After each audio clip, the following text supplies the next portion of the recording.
معكم مستمعينا الكرام مشاهدي عدسة الملاعب، دائما عودناكم على تقديم الكرنفالات والبطولات الرياضية. كما قلنا اليوم على قديم ملعب النصر المثيل لإقامة أيضا كان وأنتم تسمعون هذه هي الجماهير.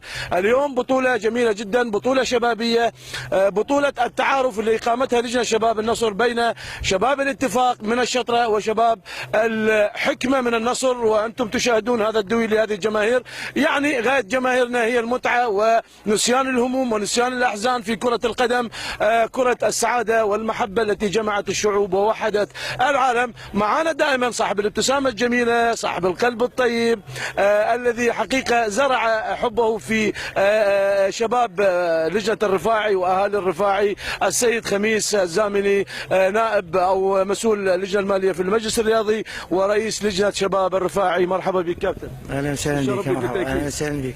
بالتأكيد يعني حضورك اليوم يشرفنا، وبالتأكيد يعني معرض السفر وهذه الأمور جئت لتحيي هؤلاء الشباب، لتقدم شيء يعني دعم على الأقل لوجستي ومعنوي لهؤلاء الأبطال. نعم، بسم الله الرحمن الرحيم. احنا بالبداية نبارك للجنة شباب النصر هذه الجهود الكبيرة في دعم هذه الفرق الشبابية، واليوم إن شاء الله نهائي بطولة المعرفة التي أقامتها هذه اللجنة، والنهائي راح يكون بين فريق الحكمة من النصر وفريق الاتفاق من الشطرة. وهذا الحضور الجماهيري الكبير احنا نتمنى من السادة المسؤولين بمدينة النصر دعم هذه الوجوه الشابة، بناء مدرجات الملعب، لأن هذا الجمهور كبير جدا مثل ما تشوفون.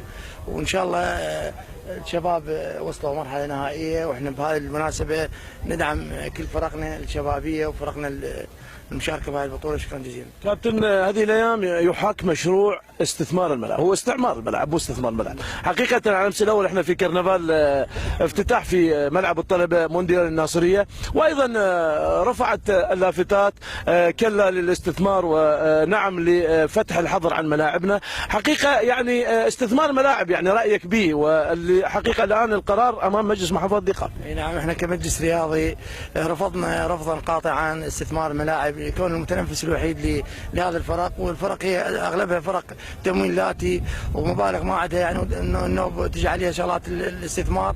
فاحنا كفرق شعبيه وكمجلس رياضي وكلجان تابعه لشمال ديقار وكل المحافظه احنا رفضنا رفضا قاطعا استثمار اي ملعب، وما نسمح لاي جهه سواء رسميه او غير رسميه بالتدخل بالشان الرياضي والاستثمار الملاعب.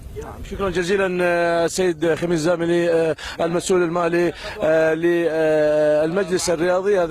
هذا ما اكد به حقيقه. والان الفريقين يدخلان الى ساحه اللعب منتظرين بدء هذه المباراه. مستمرين معك اعزائنا المشاهدين.